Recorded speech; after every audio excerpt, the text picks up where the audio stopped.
Hello everyone. Today we will discuss other types of outsourcing. So there are some different types of other outsourcing that are human resource outsourcing, nearshoring, reshoring, professional service outsourcing, process specific outsourcing, manufacturing outsourcing, project outsourcing, offshoring outsourcing, animation outsourcing, multi-sourcing, operational outsourcing services. So let's discuss all of them one by one. Firstly, we will discuss human resource outsourcing. For every type of business, the largest expenditure relates to making payment of salaries to the employees of the organization. Though people are the main part of making an organization to work, but they have to be given a good sum of money as salaries to them. The human resource outsourcing helps the company to improve the quality of work and also saves money. When a company hires people from outside, they also get their knowledge in return. So the company would not have to train them. And even if they have to, it is done at minimal cost. So this is about human resource outsourcing. So there are some advantages of human resource outsourcing. What are those advantages? For example, the first advantage is the human resource outsourcing helps the company get away from the tensions of managing the employees.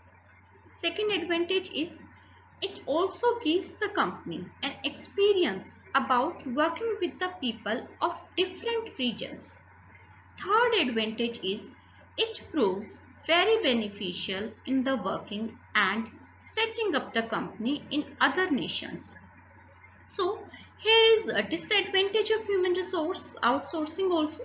So the disadvantage is basically only one disadvantage related to human resource outsourcing is overseas. It is not being able to know the employees. So this is all about human resource outsourcing. Now the next concept is offshore outsourcing. Offshore outsourcing is a strategic practice in which a business hires a third-party supplier to perform work in a nation other than the one in which the hiring business primarily conducts its operations. This form of outsourcing is differentiated from nearshore outsourcing, wherein the location of the source third-party vendor's operations occurs in a country that is not near to the hiring company's home nation. So this is basically a difference between offshore and nearshore.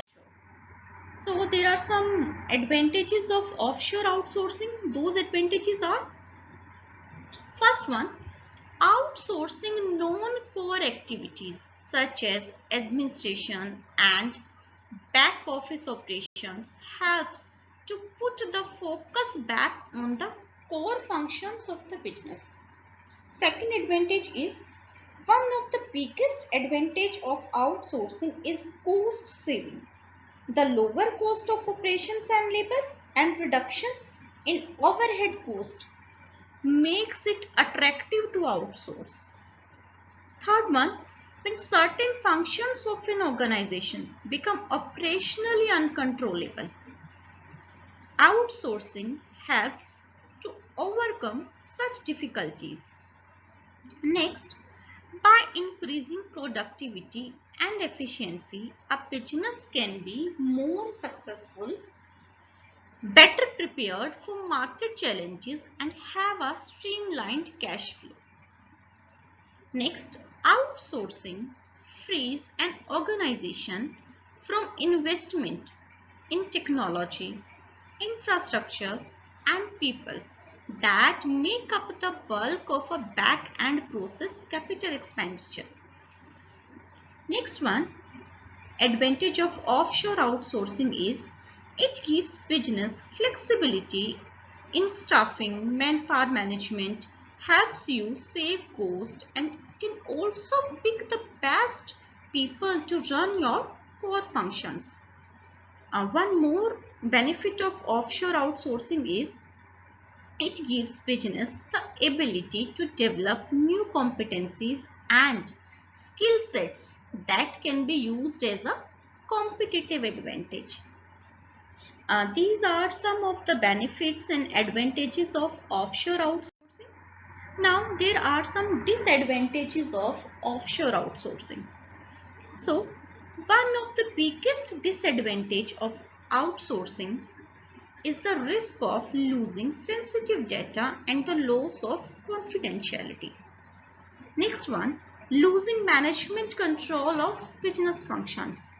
Third one, problem with the quality can arise if the outsourcing provider does not have a proper process and is inexperienced in working in an outsourcing relationship. Next one, it may result in delays and inaccuracies in the work output as the service provider is not directly in touch with the customers. Next one, with the little or no understanding the culture of outsourcing provider and the location where outsourcing is done may lead to poor communication and lower productivity. Next one, hidden cost and legal problems may arise if the outsourcing terms and conditions are not clearly defined. Next other type of outsourcing is reshoring. Basically, reshoring is the process of returning the production and manufacturing of goods back to the company's original country. Reshoring is also known as onshoring, inshoring or backshoring. It is the opposite of offshoring, which is basically offshoring was the process of manufacturing goods overseas to try to reduce the cost of labor and manufacturing. Reshoring is also understood as the practice of bringing outsourced personnel and services back to the location from which they were originally offshored. Many organizations initially pursue organizational arrangements or outsourcing arrangements, often overseas, in order to take advantage of reduced tax, cheaper labor, and a good work source and the ability to hire employees with the specialized skill sets in their own country of origin. IT and manufacturing are two areas that have undergone a great deal of outsourcing, but are now seeing the reshoring of some of these jobs as a part of larger right outsourcing effort. The recent movement towards reshoring stems from corporate concerns about operational challenges that have caused a decline in productivity and quality. So there are some benefits or advantages of reshoring. First advantage or benefit of reshoring is, besides the fact that offshoring often has financial benefits, including cheaper labor and lower production cost, reshoring can strengthen an economy. Next benefit, reshoring creates manufacturing jobs which strengthens the workforce. It also reduces the unemployment and balance trade deficits. Now, there are some disadvantages. If the effort is poorly managed or if the circumstances are not conducive to smooth transition, reshoring efforts can fail. A company may underestimate the cost and the logistical planning involved, resulting in the failure of the purpose. Now next is nearshoring. Nearshoring happens when an organization decides to transfer work to the companies that are less expensive and geographically closer. Using this model allows businesses to move their operations to a closer, more cost-effective locations. This close proximity allows for fewer time zone differences, cultural discrepancies, and a greater level of control in decision making. Nearshoring is the beginning to replace offshoring as companies become increasingly concerned with protecting their intellectual property, and closer physical proximity to customers leads to higher customer responsiveness and quicker turnaround time. So there are some benefits of nearshoring. So benefits of nearshoring are: first one, nearshoring is becoming a popular choice as many companies begin to favor the close geographical proximity. Second, nearshoring allows companies to bypass language barriers and cultural learning curves and reduce travel expenses. Next, nearshoring provides many more benefits such as cutting expenses and guaranteeing better controls that will lead to higher quality products. Next, it also offers access to more skilled workforce and lower labor cost, which improve both quality control and customer service. Next, fewer time zone difference allow virtual teams more ease in making decisions, and there is an improved time to market schedule. Basically, this leads to workforce that is more stable and productive. Next benefit of nearshoring is outsourced employees can easily experience burnout if they are frequently working overnight. Nearshoring gives the option to possibly eliminate night shift altogether, improving both the quality and employee retention. Next benefit is the location of both the original company and the nearshoring location allow the option for in-person meetings. Next, intellectual property is safer and less likely to be stolen in nearshoring location.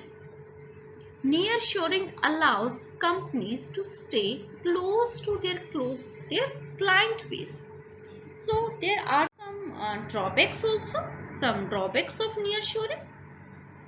Let's say nearshoring does tend to be more expensive than offshoring, and it takes time to find a nearshoring partner that is reliable. This is absolutely right. Next disadvantage is, although there will be fewer language barriers, there can still be cultural differences that need to be considered, such as length of the work days and holidays. So there is a difference between nearshoring and offshoring. This thing should be considered. So offshoring is outsourcing that takes place across national borders, usually in a company that is far away, and production is much less expensive. Offshoring is usually much cheaper than working with companies in local markets or nearby countries. There are many trade-offs with offshoring. Next, the remoteness of an offshoring company often makes travel difficult and can impede the overall efficiency of the work being done. Next, maintaining regular contacts across different time zones can be challenging as well. Next, large cultural differences and language barriers can stand in the way of healthy working relationship. So this is difference between nearshoring versus offshoring.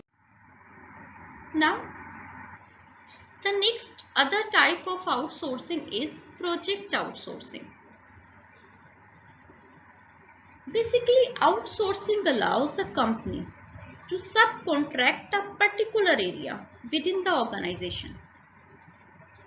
A company may outsource project management or any other task or department for one or more reasons. However, in general, organizations commonly choose to outsource to save money or make use of expertise outside the company. In the past, companies outsourced process primarily as a cost-saving technique. For example, they outsourced basic labor functions to places where employees were cheaper and easier to replace. Today, however, because of the continuing advancement and merging of information technology with other business areas, companies have other reasons to outsource. For important and high-level roles such as project management, an organization gains value from outsourcing as opposed to simply cutting cost. So, there are some roles in project outsourcing. First one, with outsourcing, coordinating the varied individuals involved with the project management process places additional pressure on organizations. Business should make sure all the people involved coordinate and communicate effectively. Project management involves more people than just project managers, and companies can outsource many project management functions. Third one, these include training for project management and support individuals who contribute to the project management teams. Fourth one, project management roles include individuals responsible for completing the project and individuals responsible for actual delivery of the product. Now, these are the roles of project outsourcing. Now, next topic is animation outsourcing. Animation industry has been large extent of outsourcing in the past, and it is continuously increasing day by day. In animation outsourcing, India is the top leader in doing the work and major player in the animation industry. According to the recent estimates, the worldwide animation production market is between 60 billion and 70 billions. Many animation companies like Disney or Cartoon Network or Warner Bros. Are all engaged in outsourcing the animation services. India, South Korea, and Philippines are the most preferred countries for getting the work done. India has every type of facility to do for animation work like 2D, 3D, special effects, and recent techniques like CG format, SGI, and SFX. These large animations companies hire professionals from countries like ours and pay them for their work, and the work done by the Indians is best and cheap too. The reason for company choosing India is the first of all is that large number of people speak English. Hence the language barrier is eliminated. Secondly, India has pre-talented pool of animators and it is increasing. They offer best service and that too at a cheaper rate. So this is all about animation outsourcing. Next is professional service outsourcing. Professional service outsourcing is very common for many companies to outsource their complicated tasks and process. It is the most popular type of outsourcing as it saves massive amount of money on overhead. The most outsourced niche services are skill specific such as IT, legal, and accounting. Next one is manufacturing outsourcing. Manufacturing outsourcing, it is basically the cost of making one's own product locally is significantly high. Paying the factory workers and raw material cost is huge. However, if the manufacturing service is outsourced, it may result in decrease in cost per product. For example, every car manufacturing company is utilizing this type of process outsourcing to cut down on their product assembly time cost. Tedious process such as installing Windows in all their models is outsourced by computer manufacturing companies. Next type of outsourcing is multi-sourcing. Multi-sourcing is an approach to outsourcing in which IT operations and technology infrastructure are contracted to a number of vendors, usually in combination with some internally provided elements of IT, that is information technology. The multi-sourcing approach contrasts with fully in-house IT provisioning and sole source outsourcing models.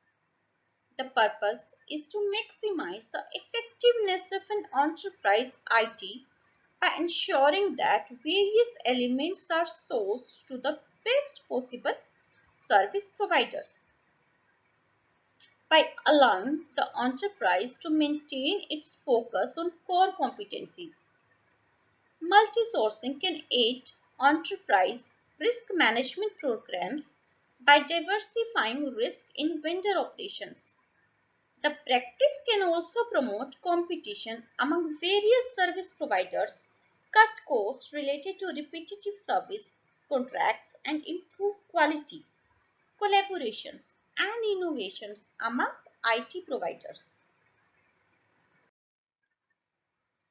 Next, other type of outsourcing is process specific outsourcing. So, other type of outsourcing include very niche process such as internal procedure and such vital process for the continuity of the system. Many companies outsource process revolving around their main product. For example, a bakery would normally outsource their delivery of their baked goods to a courier company. Normally, these procedures would include a very detailed contract which details the smallest matters such as delivery timeline, customer contracts and cost. This type of outsourcing enables the company to focus on their core strength and improve their overall customer service. All that while reducing the cost and time it would be normally taken for them to fulfill all their orders personally. The last type of other type of operational outsourcing service is operational outsourcing service. This type of outsourcing is normally associated with the manufacturing industry because there are quite a number of operational tasks and steps required to be taken for the end result to be achieved properly. For example, equipment repairs and machine maintenance is very commonly outsourced to a third party that specializes in such tasks. So, these are some other types of outsourcing. So far, we have done different types of other types of outsourcing, and those were operational outsourcing, project outsourcing, nearshoring, offshoring, reshoring, animation outsourcing, human resource outsourcing, and we have done disadvantages and advantages of all these outsourcing. So this topic has been done. Thank you.